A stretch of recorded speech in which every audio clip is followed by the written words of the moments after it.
It was 1951 before Spain's economy began to recover from the Civil War, in which, incidentally, her entire treasury of gold had been shipped off to Moscow and where it has disappeared. In 1951, with American aid, the government, admittedly 25 years late, moved men and mules to harness the few rivers which flow through the country. Only about 40% of Spain's land can be cultivated. Only 1 acre in 12 is under irrigation. If every river is completely harnessed, a project scheduled for 1972, the irrigated land will total about 15%.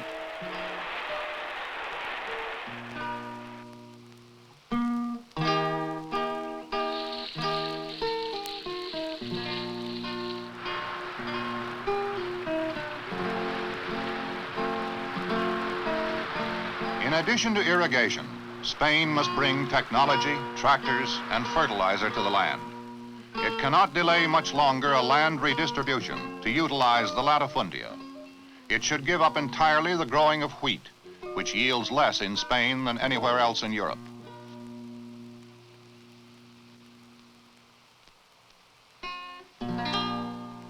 In the lush orange-scented land near Valencia lies another village with the pleasant name of Cullera and the pleasant countenance of well-being that comes from peasant citizens who own their land. The latifundias in this region were broken up.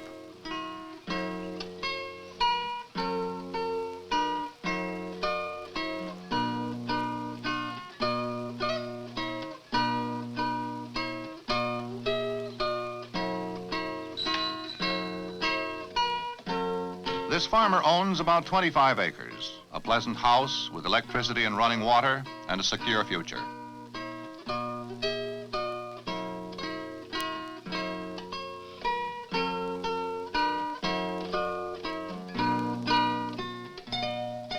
His daughter will not go to the fields at sunrise. She will go to school, to church, to the village festivals. When she marries, her father will spend a small fortune for her gown and the wedding party. But unlike other peasants, he won't go in debt for it. A farm worker here makes 3 times the wage of other areas. And in the evening, the villagers will stroll out to their pleasant countryside or admire the prospect of their homes from the hilltop where the church boasts a lighted cross.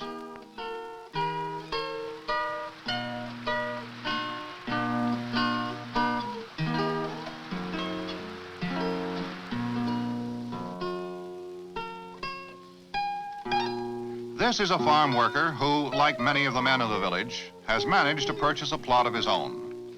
He works on the big farms or in the orange groves during the week, tills his own 5 acres in the evening and on Sundays. His son says he's not going to be a farmer, perhaps a scientist or a doctor.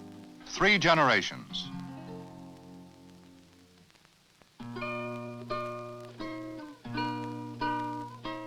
The Spaniard's house, like the Spaniard, turns away from the outside and faces inwardly upon itself.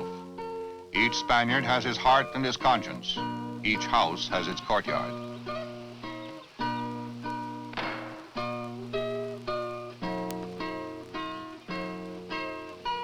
This farmer has farm tools, a motorbike for holidays. His son has a new bicycle and the baby a new stroller. The only entrance to the courtyard is through the house.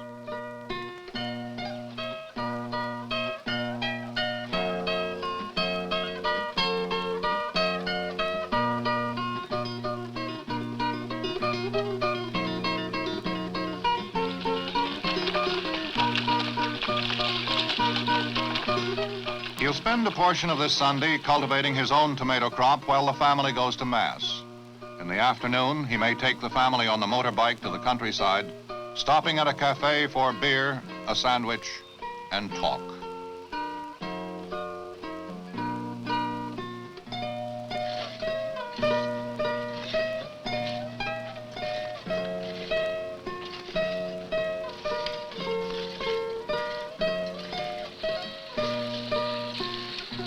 In the irrigated Valencia area, Spain's vigorous appetite for rice is almost satisfied. This is a healthy agricultural area where farm labor is comparatively well paid, where the big estates have been redistributed, where a peasant has a chance to own some land, where water and technology have been applied to the soil.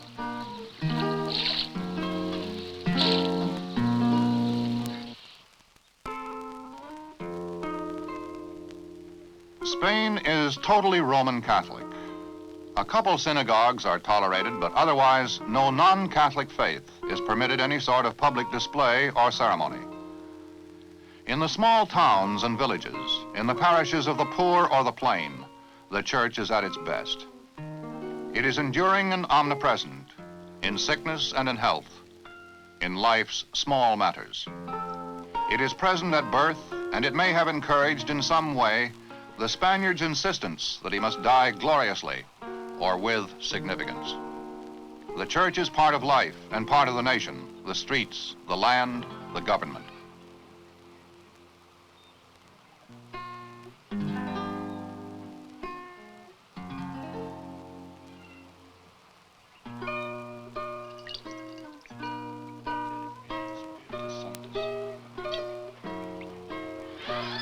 Candy for the children at baptism, a parade for confirmation, a fiesta for the wedding, public mourning for the dead, and mass for ceremonies of state. The church ranges from powerful political partner of the government, owner of land and shaper of national policy, to dispenser of solace and humble comforter of the Spanish spirit. Spain's most influential churchman is Enrique Cardinal Pla y Daniel of Toledo. He has sternly criticized the Franco regime, called for liberalization and easing of censorship. Military officers and falanque leaders seek his blessing.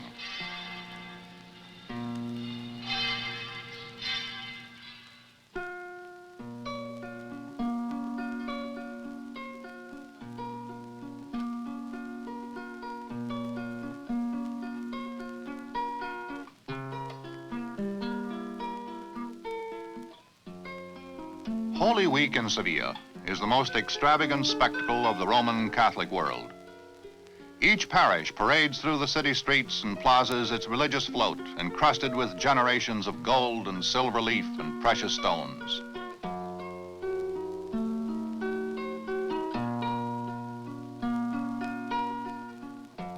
The figures are stark and sensual.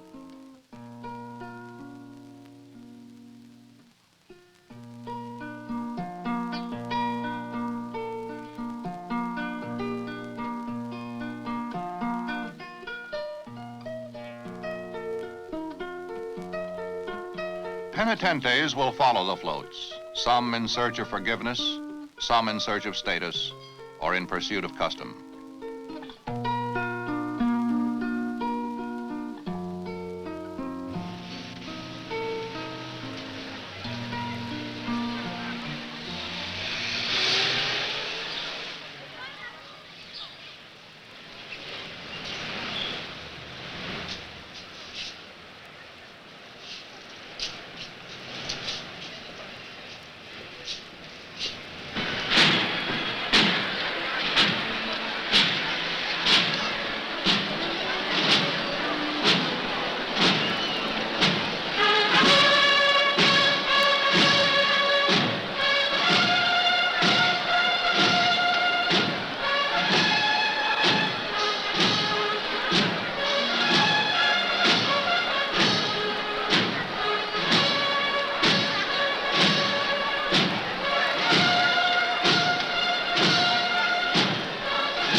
Hired bearers can carry the gold and silver burden only a few feet at a time.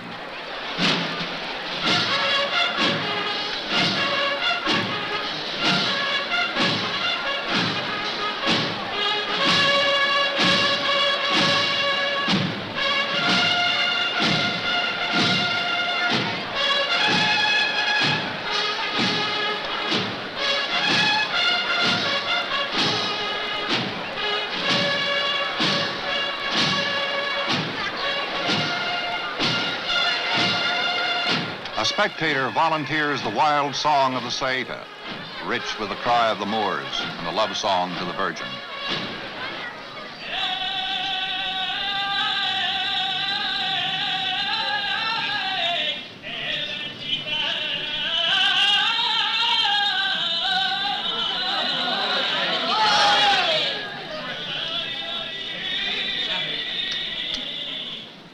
Parades and demonstrations choke Sevilla's narrow streets each night of Holy Week, mounting in splendor toward Saturday night Mass in the great cathedral, its altar gleaming with the riches of Spain's one-time golden Americas.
I think that the difference between the United States and Spain is mainly the way we project. The American projects to medium distances, a year, 2 years, a contract, a job, a wedding. We project to extreme distances. We Spaniards project for this afternoon or for our whole life.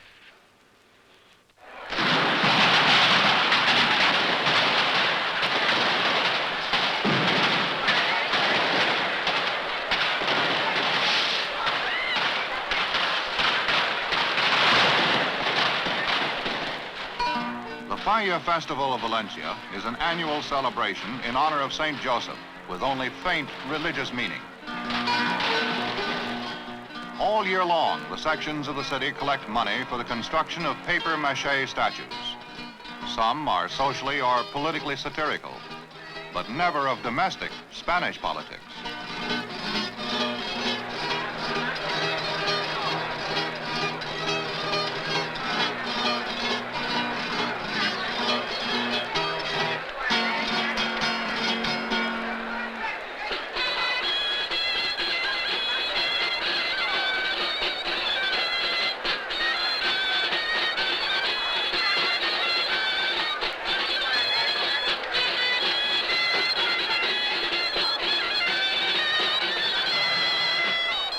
UN Circus, it's called. Subtitle, The World Band of Troublemakers. Playing the last number. Khrushchev beating the drum with his shoe. Kennedy playing the triangle. Castro the cymbal. And de Gaulle the trombone. On the climactic night of the festival, with characteristic Spanish extravagance, the fires are strung with fireworks and put to the torch.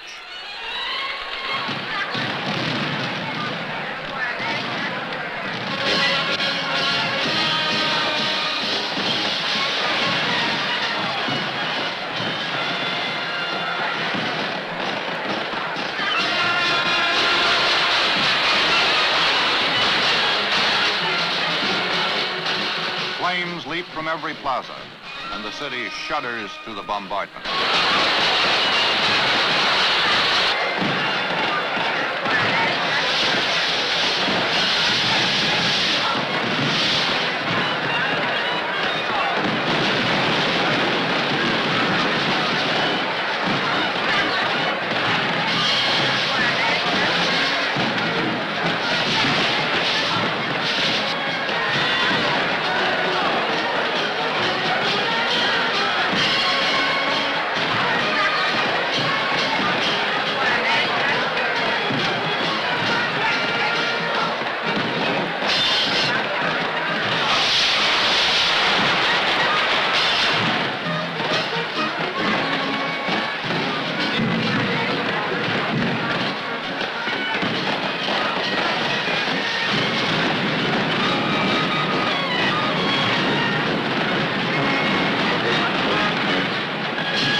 from the dying ashes trails a wisp of Spain. Tomorrow, they begin collecting centavos and pesetas for bigger fallas next year. Today, the reluctant Spaniard ventures, hesitant and unsure, toward the space and nuclear age of the outside world. But what of his government, of which there is considerable? It fails to explain the Spaniard. Perhaps he explains it. The rule is authoritarian, out of and beyond our comprehension. Paternal, omnipresent, harsh, but only when you cross it. The Spaniard admits to little talent for governing himself. But the sharpest critic of the stultification, the endless bureaus, the permits, the functionaries, the questions and delay, is quick to challenge the visitor's complaint. For criticism is exclusive privilege of his own, not for the stranger. He mistrusts American penchant for idealization, and he guesses that Franco is what Spain has needed. That pointing to his quarter century of peace, he could win any election in any given week. At least the Spaniard says it over and over, hoping perhaps to convince himself while convincing others. Speaking of Primo de Rivera, an earlier Spanish dictator, Julian Marius again. Primo de Rivera was a liberal at heart. Many middle-aged liberals miss him a lot now. He did quite a few things, quite a few good things, I mean. But instead of leaving in time, he made the usual mistake of dictators. He stayed and stayed and stayed. Among these 30 million handsome, lovely, and generous people, with the sun shining and the laughter quick and easy, all the mutually hostile groups are waiting in the wings, with no chance to talk out their animosity or dissolve in rational debate the dogmatic fangs of old hostilities, all aware of the inexorable actuary table as it applies to Francisco Franco. Monarchists, Republicans, syndicalists, and separatists, socialists, falanquists, anarchists, and church. And for Moscow's furtive disciples, a favorable climate of back rooms and dark cellars.